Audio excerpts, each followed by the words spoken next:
Good afternoon. Good afternoon, everyone. We have Olayemi Alo, we have Rotimi Ogunyemi, and we have Christabel Iyase. Good afternoon. This is Ronke, and I'm representing Healthboxes. And we have Dr. Mary Jimoh. She's our doctor for today. We want to talk about grief. So, we've been having series of calls, people calling us, telling us, oh, I think I'm depressed. Someone left me. I think I'm depressed. I lost someone. My dad died and I couldn't function it very well anymore. So we are sharing it today. We want to have this live today just so we can share this for people that are currently dealing with grief or in the future and they don't know what to do about it. So, Dr. Mary, can you please introduce yourself? Okay. Right. Okay. So my name is Dr. Mary Jimoh. I come from an interesting perspective with regard to a counseling background. So I have a bachelor's degree in counseling and a master's degree in counseling from York St. John University. So my experience with I'll say counseling is that it is used basically as an outlet in which many people can come and speak about their issues or concerns, and they are not judged by how they feel or how they act. So today, basically, we're going to focus on grief or bereavement counseling, as some people would like to call it. So it's a very sensitive topic to deal with and to discuss. But at the same time, looking at COVID and what's happening around the world, I think it's a very important topic that needs to be looked into at the same time. Grief is a very sensitive topic or a sensitive time or issue where many people deal with grief differently. So we should not be in a position to judge anyone at any particular time in the manner in which they deal with grief. How do one cope with grief? Let's say I'm grieving, how do I cope with it? Is there any ways, is there anything I should do? Should I move this way? Should I move that way? What do you think someone should do when dealing with grief? I won't say there's a particular way of dealing with grief. People have different ways in which they deal with grief. So some people can decide to zone out meaning you see somebody physically, but mentally they're just not there. Some people deal with grief by becoming excessive workaholics. That time you can see somebody cleaning the house like 3 or 4, 5 times. You see somebody going to cook. Instead of a meal for 2 people, they will cook for like 10 people. Other people will cry, other people will shout, other people will mourn. And the context in which grief is dealt with is also cultural, because the way we in Africa, let me say, deal with grief is very different from the way the Asian or Europeans or Americans would deal with grief. Because in the African setting, let me concentrate more on the African setting, there are many cultural customs that are attached to grieving. I'll not home in on any particular tribe or culture, but in my own experiences, there are sometimes certain things have to happen in a certain duration, you're expected to behave in a certain way. But at the end of the day, I'll say that I will not pinpoint that you should behave in a certain way. I will not pinpoint that you need to behave in a certain way. Because let's say, even if your mom passes on at whatever age you are, you're 50, your mom was 80, you're 90, your mom was 40 or 30, you're 10, your mom died when you're young. There's no way in which I can tell you, oh, you need to be like this, you need to be like that. There's no particular way that can happen. But what is important is that you have a support system that is with you that can help you cope with the grief and the bereavement. What do I mean by a support system? I mean, there's an avenue for you to let out your emotions, to let out your challenges, to let out your confusions. That is key. So what I would encourage at that time or at that moment, if you know anyone who is grieving, is that you're able to create a support system whereby the person who is grieving is able to deal with the grief at that particular time. How can I identify that? Because maybe a friend of mine lost someone and the person is grieving. How can I know? No, some. Back then, let me give an example. When I was in the university, a roommate of mine lost her mom. Yes. And then she came to the room. She was Yes. happy. She was everywhere. Apparently, they've told her from home that you shouldn't cry. Don't make anyone think you're sad. Don't let it show on your face. And I couldn't know when she was grieving. She was always happy. But there was a particular night I caught her wailing. She literally couldn't sleep. She was just crying. So it was at that point I knew, okay, how do I know if someone is grieving? Like, how do I point out? Okay, so sometimes it's very difficult to know that someone is grieving because many people mask their emotions. They mask, when I say mask, they hide their emotions. And then, as I said, cultural settings sometimes make people believe that they don't need to show that they are grieving. I'll basically push this also towards men. I'll not necessarily say towards women, but I'll come back to your friend. That you need to be strong, you don't need to cry, you don't need to show that you have lost emotion. But at the end of the day, it's important to know that we are human beings, and whatever happens within us, it is very important that we are able to show our emotions. Now, looking at your particular friend, as I say, there are different ways in which people cope with grief. And there are some ways in which we can come out and say, oh yeah, this person is grieving. I know this person is grieving. They're crying, they're wailing, they're mourning. And there are other times you won't know anything has happened. Case in example, your friend. Now, your friend was told by her support system that she should not cry, that she needs to be strong. But within her, she was in turmoil because within her, she's having this emotion of someone very dear to her. Her mother has passed on.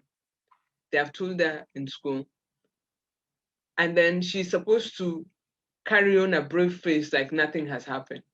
And at the end of the day, that's not the case. That is not the reality.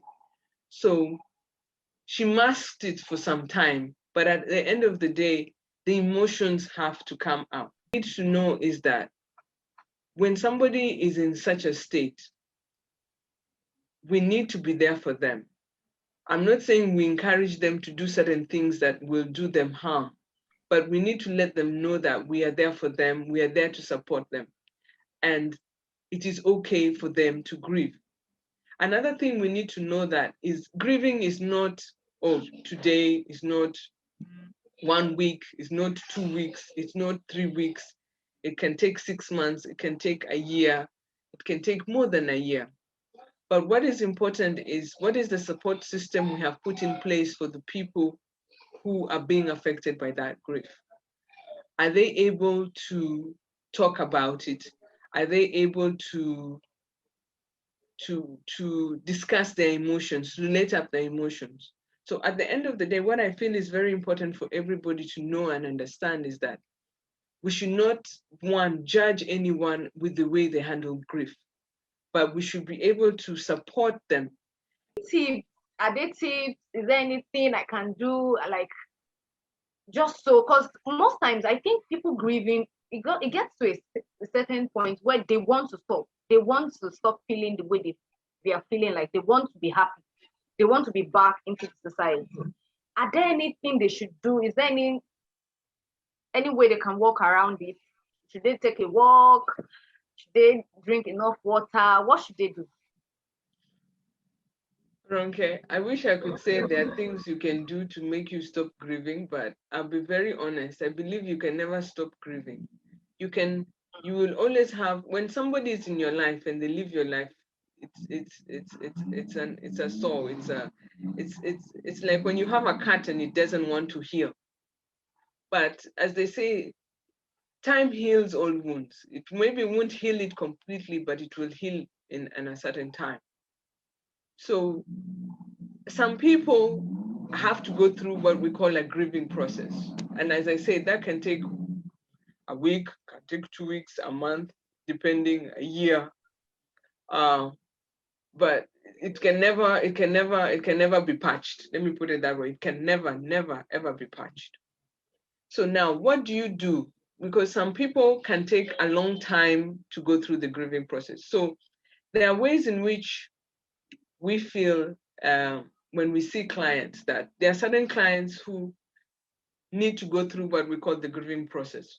So we encourage people in as much as possible to go through the grieving process. Why? Because it helps them accept the situation. It helps them create what we call support systems. Yes, support systems that helps them cope with the grief. Now, that's one aspect that we have been talking about, support system. Another aspect is that we have some people who, at a certain point, the grieving goes way beyond maybe the 1 month, 2 months, 3 months, and maybe exceeds to like 6 months or maybe a year. Now, at that point, if somebody do not seem like they're not getting to, I won't say their normal routine stuff, but just adjusting slowly back to themselves, then the best thing we can do at that time is see how we can just refer them to somebody who they can talk to. All right. So I want to ask, how Yes. do you, what advice would you give someone who's been grieving for years? Okay, so I'll start like, or in the space of 2 years, she lost a child. Yes. She lost a mother, Mhm. a father, and a husband Wow. in the space of 2 years. Wow. So what advice would you give this person who's grieving for over 10 years? Yeah. Wow. That's, I mean, let me just, thought alone, I the know. thought alone is can't even share, because while she's sharing, she can't even speak. She's crying. So what advice would you give such person? Oh, okay. For the let me also acknowledge my own emotions, because that's very heavy in a span of 2 years, because you're talking about maybe in an interval of six months, you're losing somebody very close to you, child, partner. That's very heavy. Now, Yeah. wow. So while you're grieving, another one happens. When you're grieving one, another one happens. By the time you finish grieving one, another one happens. It's maybe the first thing I can say is maybe just encourage the person to speak about their loss. But I know at that same time, the emotion that might be going through the person is, why me? And that's a very hard question that they will be asking themselves and asking of the situation. And then so wow. I think the best thing I would, in my own way, I'd put it to you that just just just try and have them speak about what they are going through, and try and them speak about the people they have lost. Try and encourage them to keep the memories of the people they have, and not to look at it in the way it seems, but try to look at it in a way in which they celebrate the life of the people they have lost. But for me, what is very important is we try and encourage them to speak about the people they have lost. Why? When you encourage them to speak about the people they have lost, they will feel as if they're still with them. And you're keeping the memories of the person with them. And then when you keep the memories, they feel that you're not trying to, how do I say, shut those people out, that they never really existed. Do you get what I mean? Yeah. Yeah. Yeah. So for me, I feel if you let the person talk about it, if they want to cry, let them cry, let them let it all out. But I think encouraging people to speak about their loss and trying to keep the memories, let them talk about the people they have lost. The how do I put it? The good times that they shared, to keep the person that they have lost with them. When they start to feel that the person is not, how do I say, some people feel like when somebody has passed away, you should not talk about them anymore. Even if it's like 3 to 4 years or 5 years, that you should not talk about them. You should remove their pictures, like they should not exist, even if it was a child. But I think that's not good at all, because you're trying to say, oh, this person was not here, but they were there. They lived their life. So if they lived their life, let us celebrate their life. Let us keep the memories of those people there. And in that pursuance, the person might certainly remember certain things and now start to feel, okay, I can slowly get myself back together and do what my mom used to do. They will find a way to pick themselves up and carry on. But I know it can be very hard. It can take, for such a person, it can take some time. I won't say it will take, uh, it can take a long Yeah, time. it's taking over 12 years now. It, for such a person, I think it's just try and encourage the person to speak about their emotions, to keep the memories of the people alive.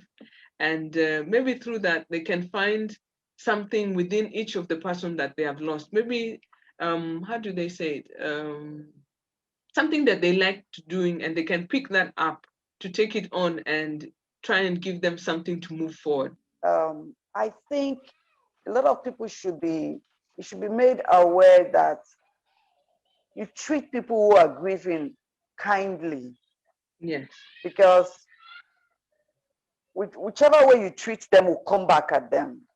Yes. They will definitely come back at them. In my own case, it was maybe from my church, the church I went, and then a few friends. I remember a friend even coming to me and said, I learned that when your husband died, you didn't even cry. Why didn't you cry?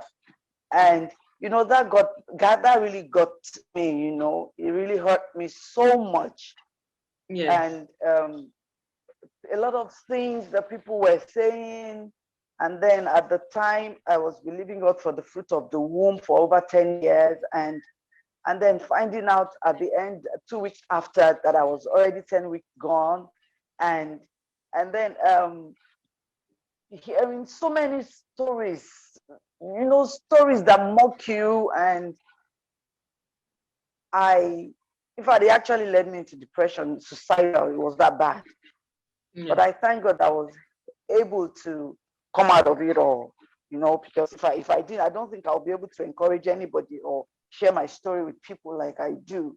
Yes. If I didn't come out of it, if I had succeeded in committing the suicide, at the time. Yes. So I think it's good to educate Talk people, about to let them know to please treat the ones grieving kindly. yes.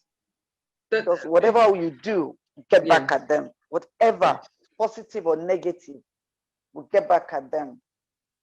So I recently And then, had, sorry to interrupt you, but I understand what you're saying. That's why when I was earlier, I said sometimes silence is good. Just holding someone's hand is good. You don't necessarily need to talk. exactly. You don't necessarily need to talk. Exactly.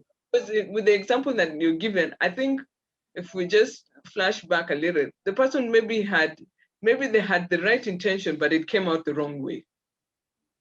Let's The wrong way, exactly. wrong way. So, and at that time, you just be looking at the person and you're like, really? That's all you just really and human beings, as we say, we Oh, are very. I was so upset. Even when she said it at the time, I was really upset. I just told her, I said, when your own husband dies, cry. And she was shocked at my response, because I was so upset at that Absent, question. yes, I'm like, yes. how? Who would even ask anyone that? That kind of a question. So that's why as I said, as I was Yes. communicating earlier, it's better just hold someone's hand and silence. Just do what you can, as you say, treat them kindly. Treat them kindly, as I was saying, if they have kids, young children, or they need certain things done at that particular time, wherever they are, help them do it. Just do it for them. And then later on it will come. So for example, a friend of mine lost her husband, and it was really, and there were many people around her, but I didn't, and I was at the funeral, I went, I said hello, but the way I saw her, I don't think she even remembered I was there. You get what I mean? You're zoned out, totally Yes, zoned yeah. out. Zoned out. Yes, yes. So I decided, I said I would visit her after the funeral, after everything has come down. And I went to visit her. I checked up on her. I call her once in a while to find out how she's doing. And I think that's the thing, the key thing. But the key thing I want to say is grieving needs to allow people to talk about their emotions. For me, it's key that they talk about their emotions and people allow them to grieve. Someone asked, in our culture, we all see the person when it happens, but leave them after a few weeks. Is this healthy? Like, I think I'm a victim of, sorry, I've also done something like that. Someone I know lost someone, and Yeah. I didn't know what to say. People were calling. I was like, let me leave her for a few weeks before giving her a call. I don't know. Is it good? Is it healthy? Is it something someone should do? Okay, as I said, my own example. And also, I think the person also asked, what of when the death could have been avoided? Is this something? What of when the death could have been avoided? Do we still do we talk about that? Oh, the person shouldn't. Let's say the person. Oh, a friend of mine he was going to see to have a birthday surprise for his mom.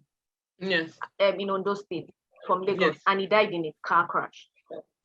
He had an accident and died. A young boy like me. Yeah. We met in NYC. So during his time when we were talking about, people were like, why did, like, I kept on saying in my, I didn't say it about, I kept on saying, why did he travel? Why, like, the death could have been avoided. So I want to know if this is something one should talk about, and also, is it good to leave someone for a few weeks before calling them to sympathize with them? Okay. The first thing I can say is it's not in our place to say, can it be avoided, can it not be avoided? I will not delve into that, because I'm not in that position to say, can it be avoided, can it not be avoided? What I can say is, after it happens, what can we do? How can we support, or how do we handle it? That's what I'll talk about. So, well, with your own case, as I said, when something happens at like death and whatever, it's very hard to go to the person and try and communicate and talk. That's why I said sometimes just be quiet, be kind, as our one of the listeners has said, be kind, be there, and support them. The best thing also to do that people tend to forget, you only remember during the funeral. What about afterwards? I think afterwards is more important than what happens during the funeral. So you will find that during the funeral, you can have what? 230 people, 40 people visiting you in a period of 1 week. So in a period of 1 week, if you have like 20 to 30 guests in 1 week, 50 times, that's like 350 people have visited your house for this sad event. After that, no one person will come and see you. So what does that tell you? What does that tell you? It speaks volumes. So for me, I think it's very important that people don't ignore, don't dwell in only when the what do I say? When the main activities of the funeral are taking place. Okay, dwell in, help where you can, but go back afterwards and find out how are they doing. I think that is the key thing. I think, and most of the time we are encouraged to check up on people, don't check up. And as you said, when you check up on people afterwards, that's when you will find out, okay, are they coping well? Are they not coping well? Are they suicidal? Are they depressed? Because at the time of the event, there are so many people, you can't really tell. But after the funeral, after everybody's gone. That is the key time to check on someone. That's when you develop what we call a support system for the person. That's when you will find out how are they doing. For Mrs. B. Yes. Yes, I wanted to ask. Yes. We hear about the 5 stages of grief. Yes. Could you please tell us a little bit more about that? Wow. Right. I had actually placed them on my screen, but I will not. Like, my screen is really blank, so I'm talking to you as I'm looking at a blank screen. But I'm trying to remember my notes. So from my recent readings and all, looking at the different stages of grief, I would have quickly typed it out and just read out to everyone. Sorry, in the background you might hear my son making some noise. He is looking for his mommy, but I'm trying to help other people. So bear with me if you hear that background noise as well. So just let me just quickly go through. Sorry, I'm just trying to quickly look through my notes about the stages of grief, which right now I won't lie, I'm having difficulty getting. Just bear with me for 2 minutes as I just look at that. Okay, but Madam, so what have you had? Tell us first what you know about the stages of grief before I come in. What stage are you having a question mark first before I mention it to everyone? For me, I just feel I would always be angry. I've been blessed. I haven't had anybody so close to me in recent years past, as in since I've been an adult. But I just feel that, anger, I know anger is one of the stages. And I think there's depression. I think there's a bit of guilt. Is there guilt? Because sometimes you feel that, then how come I'm the one that's still alive and the other person's gone? But it's really the anger thing. It's like, I just feel that I will most likely stay in that anger phase for a while. Yeah, okay. So let me just read it out to everyone so that we know, and then I'll come to your question. So there's 7 stages of grief that I have here is shock and denial, state of disbelief. Then we have pain and guilt, and the one that you're talking about, anger and bargaining, and then depression. Then after that last stage, you can have what we call the upturn, where you work through your grief and you have acceptance and you have hope at the end of the day. If you just go back to what you said you just remain at the anger stage, correct? Yes, hello? I think that's where I will be. I like I said, I haven't actually, but that anger, why me? Yeah. So let me just change it a little bit. When you bottle something up too much and it stays in you, how do you feel at that point? When you're angry, let's not look at it in a grieving process, but let's say when you're really angry and you have something inside you and it's eating you up, what happens after that if you don't let it out? Yeah, it gets like a pressure cooker. I start to take it out on other people and things like that. Exactly. You get like a pressure cooker and you feel like you want to explode. For other people, they may become introverted. So what happens? They become depressed. They retrieve into a cocoon where they don't speak, they don't talk. But all that is biting inside you. So that's why I said it's very important, even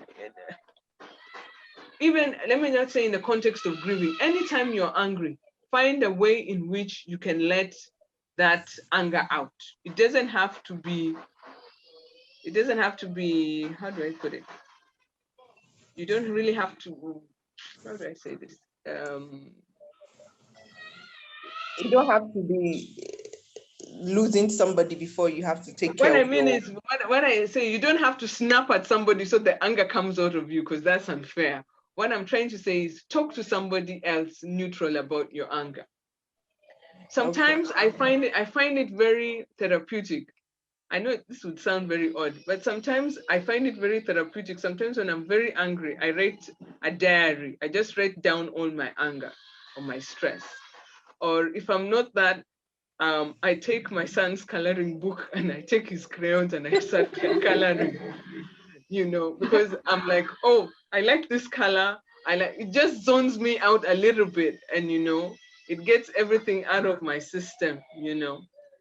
And someone would say, wow, that's a bit odd, but yeah, at my age still, I find it very therapeutic. Or my case sometimes of dealing with my anger is I'll decide I'm baking a cake or something and I have to knead the dough. Since I have to knead the dough, I now try to punch the dough, or if I don't do that, I go and exercise. Another thing, walking around really is good for the mind. Yeah. And I think for me, my biggest challenge is that in the city that we live in Lagos, there are not enough spaces for people to have a walk. I think if more people had the opportunity to just walk around and see nature, I think we would have less anger in us. Because if you live in Lagos and you see the anger, sometimes they say anger is a small madness. The anger in us is what makes us do very funny things, and it leads to other things. So yeah, maybe I've taken it out of grief a little bit, but I hope I've helped you. Yes. I just thought I should share a little Yes. bit of my own story. Yes. Now, I lost my mom 2 months ago. Sorry about that. Thank you. And my mom was practically my bedrock. Yeah. So I'm the last amongst the children of 4. And my dad died when I was 3. Wow. So I did not know. My mom never remarried.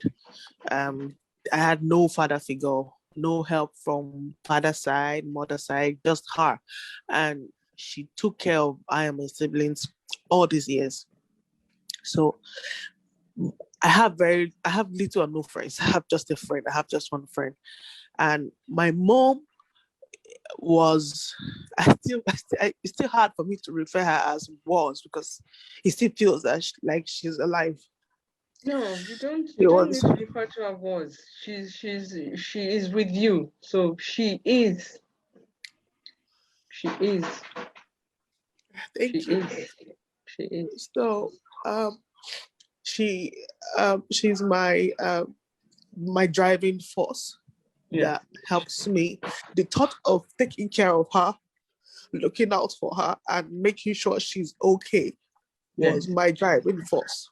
It makes me work hard. It makes me focus, and just the fact that I have to, meet her need. And she wasn't even the needy type. That's the thing. She hardly ever asks me for anything, or my siblings, but we just do for her. Yeah, like Lena was saying that she has a widows foundation. My mom has that too, and she helped a lot of widows. And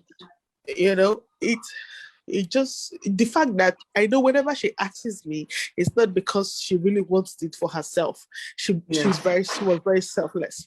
Yes. She would never, even if you buy her something, we would like to buy her things, but she will eventually give it out.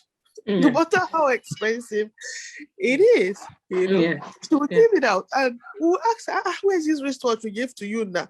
She said, oh, I went to visit one of my pastor friends. The wife does not have wristwatch, so I put and gave to her. But we bought it for you now. Very giving. Buy her things. She's very giving, and that's where all my siblings will get it from. Like, it's very difficult for us to cook and not share. It's impossible. The spirit of giving. She gave you the spirit of giving. Yes. So, and I did not know how much she impacted me. I knew, but I did not know how deep it was until she passed on. And ever since she left, I've just found myself, I've lost interest in everything. Like, other than the fact that the only thing I have interest in is giving. But every other thing that pushes me like that, to work and, keep, I don't know, I just lost interest. Even in people. don't even know. Since we buried her, I've been in Lagos and I've barely told anybody I'm in Lagos. I just don't want to see anybody. Yeah, Ronke is actually my neighbor, and she invited me. Yeah. So, but the fact that I don't even have friends has made it even, will likely worse or even better. A bit of 50-50, because when you talked about talking to people, now, few people. I think my fear is, who do Judgment. I talk to? The response. Yes. What am I going to get from them? So people are so insensitive. Like, you don't even know what they're going to say, and they just spew out these, and you look at them and like, really? Did you really have to go there? And on Mother's Day, that was the last episode I had. I was just broken. Like, I knew I had to face it, because while I was with my siblings, I live alone. So while I was with my siblings, it was easy for me to cope, because we all share our own, funny moments, memories, and all. So I knew the minute I come back to Lagos, I have to face my fears off, confronting, this grief. I have to start again. It has to start all over. So how do I go about it? I've been thinking, but I did not know it was going to be this hard, honestly, And someone called me on Mother's Day. I posted her picture and, just captioned it, love you, mom, miss you and all. And the person called me, and I was very reluctant, because I know how the person talks, I was very reluctant, but because of the respect I had for the person, and I use hard because, trust me, I've lost interest. It's gone, And he just went and he said, what's wrong with you? I said, I was crying, I was expecting him to be a little bit, have a little bit of empathy. Yeah. It doesn't cost much. It doesn't take you so much to just share. Yes. And he goes, you see, they cry. It never died. They never bury him. I'm like, wow. I really needed you to remind me. Wow. I'm like, did you just say that? And he said, why are you still crying? I'm like, okay, thank you. I took all the courage in me, because I really don't want to fall, like what the lady said about anger. I'm not really the type to really, when I'm angry, I just go quiet. Yeah. Yeah. I don't want to get to that point where I have to lash out at him, And it would be really bad, because I don't really have a good mouth when I'm angry. So I try to hold it in when I'm angry. I try to control myself a lot. So I just told myself, don't even say anything. Just continue grieving. This is you. This is what you're going through. And not everybody will understand. So I just told him, okay, thank you. Do have a nice day. But the minute he went off the call, like, he just took my emotions from 50 to 120, and I just completely lost it. So I think the fear of speaking, who to speak to. Okay. I think that's where the problem is. It's not just speaking, because some people will just take that your moment and end up making something else. Exactly. So it's been hard. I've just I don't know how to. I know this is not anybody's fault that have lost interest, and when they try to reach out to me, I'm not there. And some of them are far away. And I'm really tired of just putting up the front of, having. I'm just lost. That's just it. I've lost interest in a lot of things. So, wow. Okay, that's a lot that you have on your plate. That I think that's a lot. Maybe the first thing I will say to you is, as I said in the beginning of the discussion, I don't know if you heard me, is don't refer to your mom like she's not there with you. I think for me, I feel you should refer to her, in my own opinion, that she's still with you. Because as I said, grieving is a process. It's not, you are going through the grieving process, and you cannot shut down your emotions like a tap and say, mommy's gone, time to move on with my life. It can't. We're human beings. It doesn't work that way. And that's why I said, even if you're in the anger stage, not everybody will come out of anger. They will go to another stage. So they have to deal with whatever stage that they go through. So for me, I feel you have you want to pick up the pieces, but don't know how do I start picking up those pieces, because this person in my life, my mother, is no more with me, and I feel she was my energy. She was my rock. She was the one pushing me and driving me to do. There are times when your parents make you drive yourself to give them the same things that they drove themselves to give you. Yeah, true. You get what I mean? So I would first say, don't try, and your mother's memory is not with you physically, but she's with you. And how I'll say she's with you is, you say something. Your siblings and yourself have the gift of giving. And your mom started something to continue supporting others and to be there for them. So if you look at what the other lady said ahead, she's not stopped grieving, but she has taken her grieving and used it to try and help other people. So I don't want to say you should continue in the same way, but maybe if you can look at how to talk about first your loss, and maybe I'd encourage you, maybe once in a while, maybe call your siblings. You can now. Technology is good nowadays. You can do group call, and you just all sit and talk. It doesn't have to be for a long time, but maybe 15, 20 minutes, and just call each other and find out how you're doing. Just talk about your mom, what she was doing, what she would do, what she would needed to do, just something to keep you talking about her. And then from there, slowly, as you try and see how she was, or what she loved doing, you might find something within those discussions that can help you continue on with what she loved doing. And in that way, you keep her with you. Do you understand what I mean? Yeah. Yeah, you keep her with you. The reason I'm saying is talk to your siblings is sometimes outsiders are not, how do I say, they tend to spoil the food than to actually make it better. Let me put it Yeah, true. So the people who would make you feel better and understand where you're coming from are the same people who have gone through what you have gone through, and the same people who understand what your mom did for you. True. So maybe start just having discussions with your siblings. I'm not saying it needs to be every day, but just once in a while, just talk to them when you're feeling a bit down. I'm sure you might be surprised, they might all be feeling the same way you're feeling. But if you don't begin,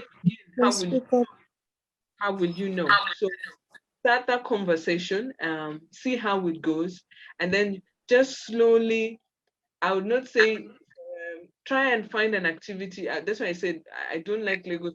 We don't have a place where we can walk. Sometimes if you go to a field and you walk 20 laps, by the time you do the 20 laps and all you're thinking, come out of that field, I'm hungry, I just want to eat. Very true. Yeah. So maybe we should find avenues in creating that kind of a space within our neighborhoods. But if you can find such a space, I will not say go to a gym because there's COVID. I don't want to break COVID protocols. Yeah. But if you can find an open space where you can channel out whatever emotions you have physically and then come back, I think it will start, and slowly it will give your mind some rest and some mental drive. Do you understand where I'm coming from? But yeah, but start with your support system, and I feel your support system right now is your family. And I feel they might also be going through the same thing. So start with that and see where that goes. And if you're not comfortable talking with other people, maybe try and use exercise as a way of getting out. Maybe find a field somewhere, a school or a field, maybe at 4 o'clock, just walk during the day, not at night. It's a bit unsafe. During the day, when 4 o'clock, 5 o'clock, and just channel that out and see how that takes you. And I'm hoping slowly by slowly it will help you build your emotions and build yourself to another level and challenge you, because I don't think sometimes they say, how would you feel if your mother saw you the way you are now? Yeah, she would Well, be happy. what would she tell you? Just picture her face and what she would tell you, and use that as a motivation, as a challenge to get you to the next level. Okay. Thank you very much. This has been helpful. Thank you, Dr. Mary. Thank you, everyone. Thank you, Christabel, for the question. Thank you, Dr. Mary. Thank you, Olayemi Alo. Thank you, Oluwafemi. Thank you, Mrs. B. Thank you, Bolajo. Thank you, Goodwill. Thank you, Celestina, for your Celestina she was sharing some things with us on the chat. It's really helpful. Thank you for that, and thank you, Rotimi, who gave me. This is Healthboxes. If anyone wants to reach Dr. Mary, you can message us privately. We'll book a session we have for you. Okay. So we've come to the end of the live session. Thank you once again. Thank you everyone for joining. Do have a lovely weekend, everyone. My name is Ronke, and here is Dr. Mary. Thank you. Thank you, everyone.